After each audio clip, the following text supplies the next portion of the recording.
வணக்கம். இன்றைய முக்கிய செய்திகள். காங்கிரஸ் கட்சியின் வைத்தியலிங்கம் மாபெரும் வெற்றி. 1,30,000 வாக்கு வித்தியாசத்தில் நமச்சிவாயத்தை தோற்கடித்தார்.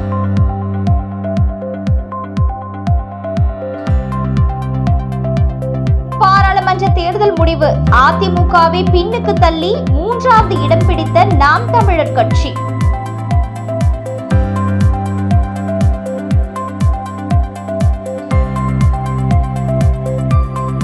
புதுச்சேரியில் தாமரையை மக்கள் ஏற்கவில்லை. தோல்விக்கு பொறுப்பேற்று நமச்சிவாயம் ராஜினாமா செய்ய வேண்டும். முன்னாள் முதல்வர் நாராயணசாமி பேட்டி.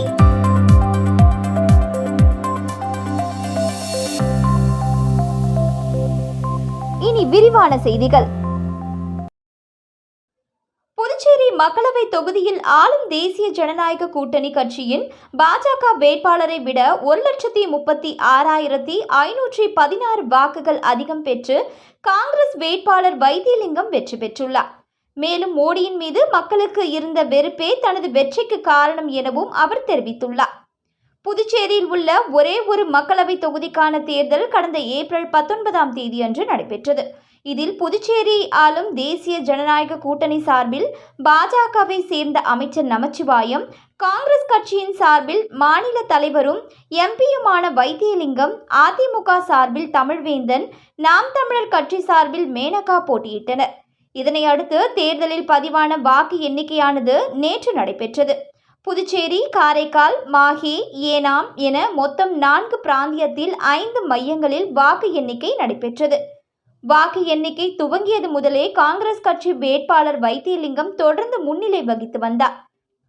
30 சட்டமன்ற தொகுதிகளில் பதிவான வாக்குகளில் 2 தொகுதிகளில் மட்டுமே பாஜக வேட்பாளர் காங்கிரஸ் வேட்பாளரை விட அதிக வாக்குகள் பெற்றார். மற்ற அனைத்து தொகுதிகளிலும் காங்கிரஸ் கட்சியின் கையே ஓங்கியது.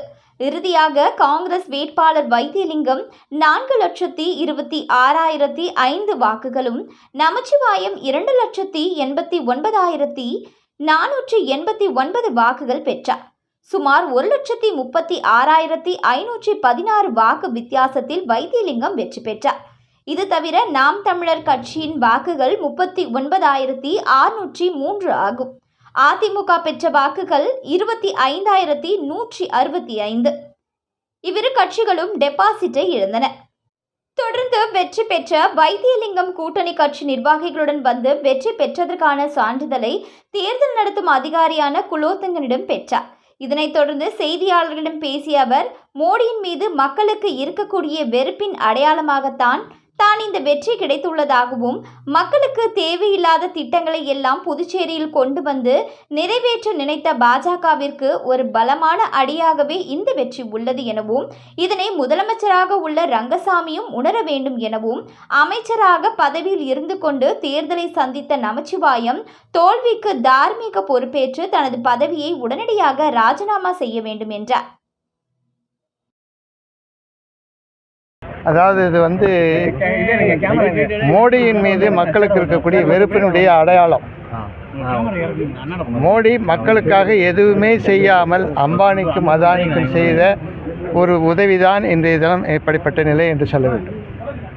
அது மட்டுமில்லை, புதுச்சேரியில் தேவையில்லாத திட்டங்களையெல்லாம், மத்திய திட்டங்களையெல்லாம் கொண்டு வந்து நிறைவேற்ற வேண்டும் என்று நினைத்த பிஜேபிக்கு அடித்த ஒரு பலமான அடி என்று சொல்ல வேண்டும். இதை உணர்ந்து கொள்ள வேண்டும். அது மட்டுமல்ல, இங்கே இருக்கக்கூடிய ரங்கசாமி அவர்களும் அதை உணர்ந்து கொள்ள வேண்டும். அது மட்டுமல்ல, ஆட்சியிலேயே இருந்து கொண்டு அமைச்சராக இருந்து தன்னுடைய தேர்தலை சந்தித்த அமைச்சர் அவர்கள் உடனடியாக ராஜினாமா செய்துவிட்டு தார்மீக பொறுப்பேற்று ராஜினாமா செய்ய வேண்டும். அதாவது எந்த விதமான நன்மையும் செய்யாத ஒரு அமைச்சர், புதுவைக்கென்று எந்த காரியத்தையும் செய்யாத ஒரு வேட்பாளர் உடனடியாக தன்னுடைய பதவியை ராஜினாமா செய்வார்.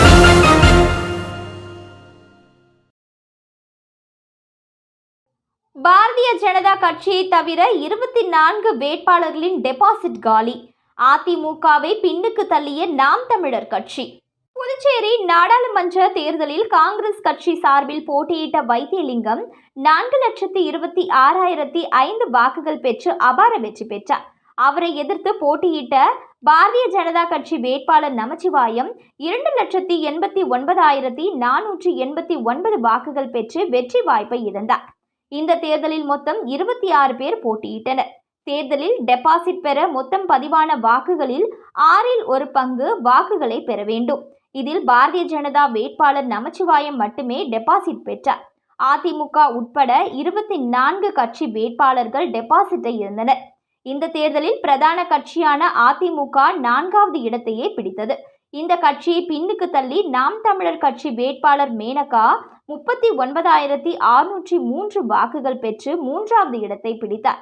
அதிமுக 4வது இடத்திற்கு தள்ளப்பட்டது. இது அக்கட்சியினரை அதிர்ச்சி அடைய செய்துள்ளது.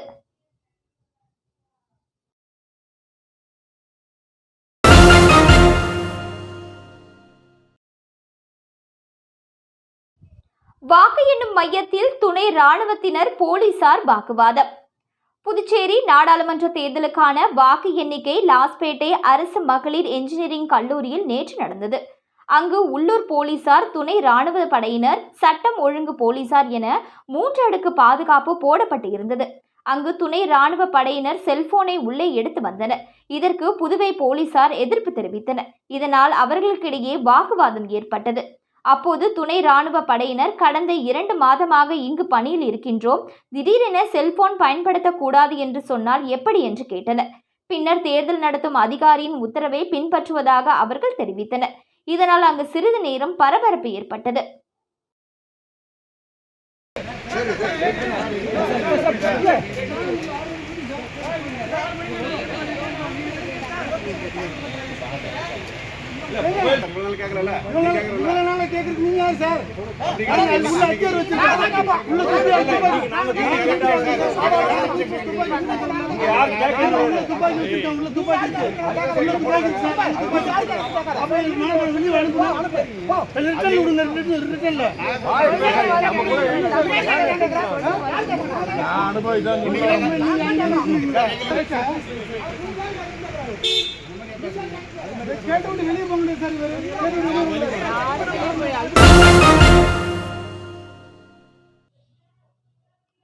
பாஜக ஊழல் நிறைந்த கட்சி என்று மக்கள் முடிவு செய்திருக்கின்றார்கள் என்றும், நரேந்திர மோடி மறுபடியும் பிரதமராக வருவதற்கு தகுதி இல்லாதவர், நரேந்திர மோடி, அமித்ஷா இருவரும் உடனடியாக பொறுப்பேற்று தங்களுடைய பதவியை ராஜினாமா செய்ய வேண்டும் என முன்னாள் முதலமைச்சர் நாராயணசாமி வலியுறுத்தியுள்ளார்.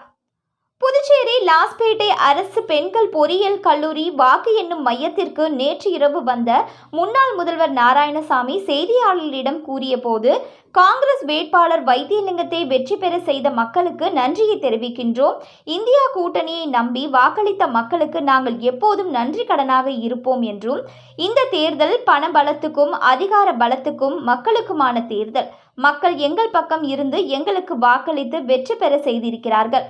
பண பலத்தையும் அதிகார பலத்தையும் தூக்கி எறிந்திருக்கிறார்கள்.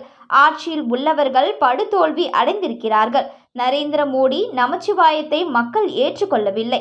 தாமரை சின்னத்தை மக்கள் ஒதுக்கி வெறுத்திருக்கிறார்கள். புதுச்சேரி மாநில மக்கள் ஊழல்வாதிகளை தேர்ந்தெடுக்க மாட்டார்கள் என்பது இந்த தேர்தலில் முக்கிய உதாரணம் என்று சொல்லலாம். பண பலத்துக்கும் அதிகார பலத்துக்கும் மக்கள் மயங்கவில்லை.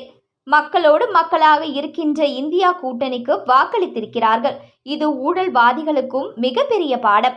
2016ஆம் ஆண்டு காங்கிரஸ் கட்சியின் தலைவராக நமச்சிவாயத்தை சோனியா காந்தி நியமித்தார்.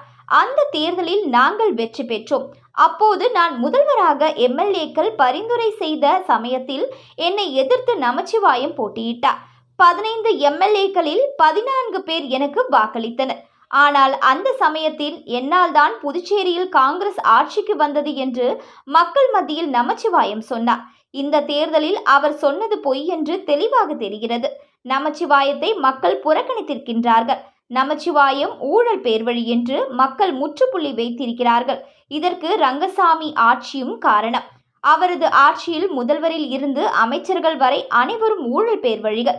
இதனை நாங்கள் தொடர்ந்து கூறி வருகின்றோம். முதல்வர் ரங்கசாமி துறையிலேயே ஊழல் நடக்கிறது. இதற்கெல்லாம் முற்றுப்புள்ளி வைத்து மக்கள் ஆட்சியாளர்களை ஒதுக்கியிருக்கின்றார்கள். ரங்கசாமி மற்றும் அவரது அமைச்சரவையில் உள்ள 5 அமைச்சர்களும் தார்மீக பொறுப்பேற்று உடனடியாக ராஜினாமா செய்ய வேண்டும். பிரதமர் நரேந்திர மோடி மத்தியில் பாஜக 400 இடங்களுக்கு மேல் வெற்றி பெறும் என்றும், காங்கிரஸ் படுதோல்வி அடையும், காங்கிரஸ் எதிர்க்கட்சி அந்தஸ்து பெறாது, இஸ்லாமியர்களுக்கான கட்சி, ராமர் கோயிலை இடித்துவிடும் என்றெல்லாம் பிரச்சாரம் செய்தனர். ஆனால் பிரதமரின் நிலை இன்று பரிதாபமாக இருக்கிறது. அவர்கள் 238 தொகுதிகளில் மட்டும்தான் வெற்றி பெற்றிருக்கிறார்கள். அவர்களால் அரிது பெரும்பான்மை கூட பெற முடியவில்லை. நரேந்திர மோடி, அமித்ஷாவின் அராஜகம், எதிர்க்கட்சிகளை திட்டமிட்டு பழிவாங்கும் நடவடிக்கையால் தான் இந்த நிலை. பாஜக ஊழல் நிறைந்த கட்சி என்று மக்கள் முடிவு செய்திருக்கிறார்கள். நரேந்திர மோடி மறுபடியும் பிரதமராக வருவதற்கு தகுதி இல்லாதவர். நரேந்திர மோடி, அமித்ஷா இருவரும் உடனடியாக பொறுப்பேற்று தங்களுடைய பதவியை ராஜினாமா செய்ய வேண்டும். பாஜக இந்த தோல்விக்கு முழு பொறுப்பேற்க வேண்டும்.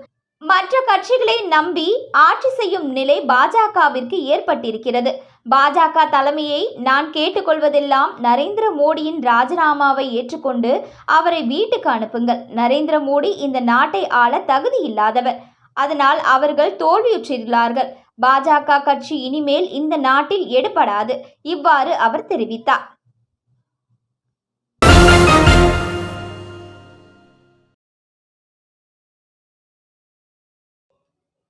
திண்டிவனம் நகராட்சி பாதாள சாக்கடை திட்டம் சென்னை உயர்நீதிமன்றத்தில் பாஜக பொதுநல மனு தாக்கல் செய்திருந்தது. அந்த மனு மீதான விசாரணையில் 4 வாரங்களுக்குள் நடவடிக்கை எடுக்க சென்னை உயர்நீதிமன்றம் உத்தரவிட்டுள்ளது. விழுப்புரம் மாவட்டம் திண்டிவனம் நகராட்சியில் பாதாள சாக்கடை திட்டம் கடந்த 3 வருடங்களுக்கு மேல் ஆமை வேகத்தில் எந்தவிதமான பாதுகாப்பு முன்னெச்சரிக்கை நடவடிக்கைகளையும் பின்பற்றாமல், தோண்டப்பட்ட சாலைகளை சரியாக மூடாமலும், குண்டும் குழியுமாக தோண்டப்பட்ட சாலைகளை மீண்டும் முறையாக மூடாமலும் பணி நடைபெற்று வருகிறது. இதனால் வாகன ஓட்டிகள் அச்சுறுத்தும் வகையில் உள்ளதால் திண்டிவனம் நகரத்தில் பல்வேறு விபத்துகளும், மேலும் சாலைகளில் ஏற்படும் புழுதியால் பொதுமக்கள் மற்றும் வயதானவர்களுக்கு மூச்சு கோளாறு ஏற்பட்டு பல்வேறு நோய் உபாதைகளுக்கு உள்ளாகி வருகின்றனர். மருத்துவ அவசர தேவைக்கு ஆம்புலன்ஸ்களிலும் பள்ளி வாகனங்களிலும் கூட்டல் நெரிசலில் சிக்கி சரியான நேரத்தில் செல்ல முடியாமலும் அவதிப்பட்டு வருகின்றனர்.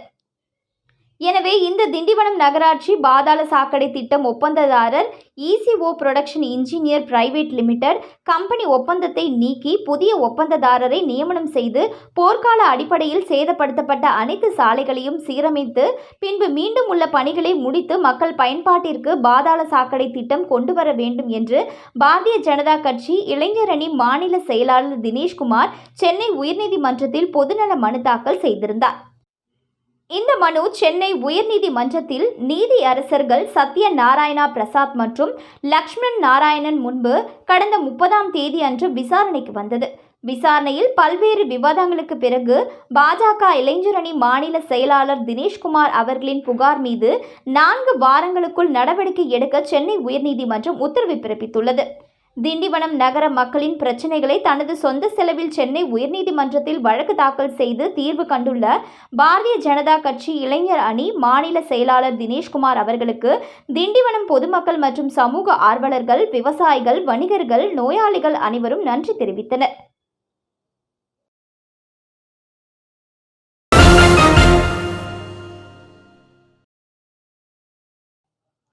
வில்லியனூர் SMV-புரம் அருள்மிகு ஸ்ரீ வள்ளி தேவசேனா சமேத ஸ்ரீ சிவசுப்பிரமணிய ஆலயத்தில் வைகாசி மாத கிருத்திகையை முன்னிட்டு 18வது வருடமாக திமுக தலைமை பொதுக்குழு உறுப்பினர் கோபால் ஏற்பாட்டில் அறுசுவை அன்னதானம் வழங்கப்பட்டது.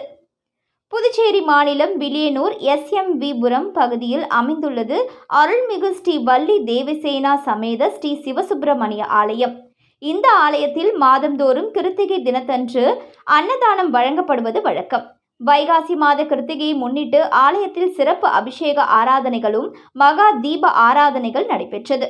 இதில் சட்டமன்ற உறுப்பினர் சிவா, திமுக தலைமை பொதுக்குழு உறுப்பினர் கோபால் உள்பட கட்சி நிர்வாகிகள், முக்கிய பிரமுகர்கள் பலர் கலந்து கொண்டு சுவாமி தரிசனம் செய்தனர். அதனைத் தொடர்ந்து அதன் ஒரு பகுதியாக தொடர்ந்து 18வது வருடமாக திமுக தலைமை பொதுக்குழு உறுப்பினர் கோபால் ஏற்பாட்டில் வைகாசி மாத கிருத்திகையை முன்னிட்டு அறுசுவை அன்னதானம் வழங்கும் நிகழ்ச்சி நடைபெற்றது. இதில் திமுக மாநில அமைப்பாளரும் புதுச்சேரி சட்டப்பேரவை எதிர்க்கட்சி தலைவருமான சிவா MLA சிறப்பு விருந்தினராக கலந்து கொண்டு விழாவிற்கு தலைமை தாங்கி பொதுமக்களுக்கு அறுசுவை அன்னதானம் வழங்கும் நிகழ்ச்சியை தொடங்கி வைத்தார். இந்நிகழ்ச்சியில் ஏராளமான முக்கிய பிரமுகர்கள் பலர் கலந்து கொண்டனர்.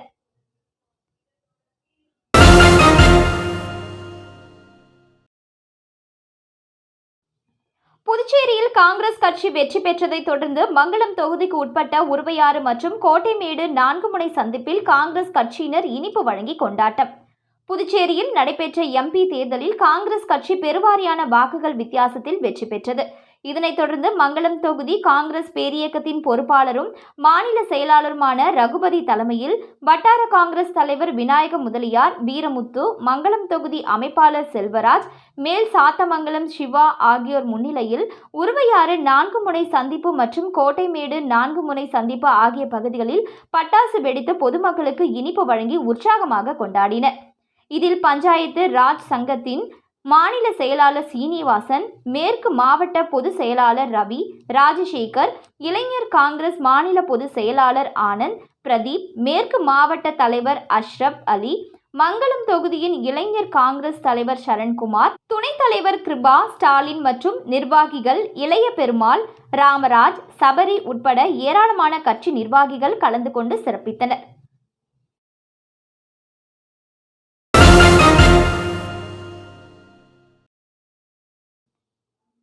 தேர்தலில் வாக்களித்தவர்களுக்கு நன்றி, மாநில வளர்ச்சிக்கு தொடர்ந்து பாடுபடுவேன், அமைச்சர் நமச்சிவாயம் அறிக்கை. புதுச்சேரி உள்துறை அமைச்சர் நமச்சிவாயம் வெளியிட்டுள்ள அறிக்கையில், நாடாளுமன்ற தேர்தலில் பிரதமர் நரேந்திர மோடி, முதல் அமைச்சர் ரங்கசாமி மற்றும் என் மீதும் நம்பிக்கை வைத்து வாக்களித்த புதுச்சேரி, காரைக்கால், மாகி மற்றும் ஏனாம் மக்கள் அனைவருக்கும் நெஞ்சார்ந்த நன்றியை தெரிவித்துக் கொள்கிறேன். எனது மக்கள் பணியிலும் மாநில வளர்ச்சியிலும் உங்கள் பேராதரவுடன் தொடர்ந்து பணியாற்றி மாநில வளர்ச்சிக்கு பாடுபடுவேன் என்பதை நன்றியோடு தெரிவித்துக் கொள்கிறேன். எனக்காக தேர்தலில் பணியாற்றிய முதலமைச்சர் ரங்கசாமி, அமைச்சர்கள், MLAக்கள், தேசிய ஜனநாயக கூட்டணி கட்சியின் தலைவர்களுக்கும் நிர்வாகிகளுக்கும் தொண்டர்களுக்கும் எனது நன்றியை தெரிவித்துக் கொள்கிறேன் என்று இவ்வாறு அதில் கூறப்பட்டுள்ளது.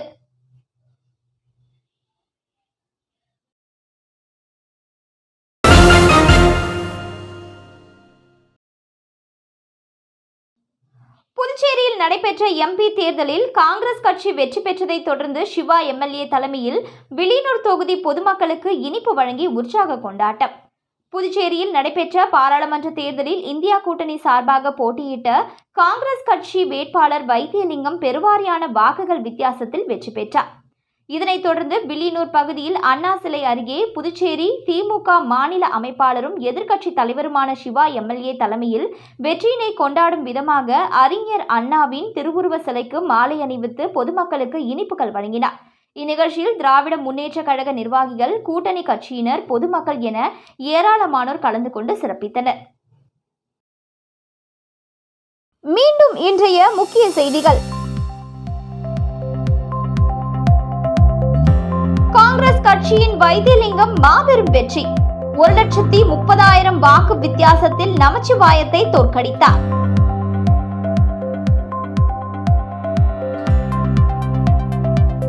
பாராளுமன்ற தேர்தல் முடிவு, அதிமுகவை பின்னுக்கு தள்ளி 3வது இடம் பிடித்த நாம் தமிழர் கட்சி.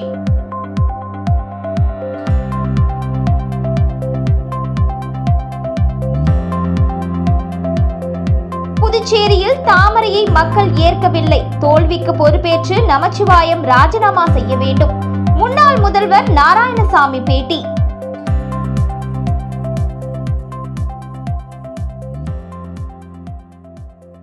இத்துடன் இன்றைய செய்திகள் நிறைவடைந்தன.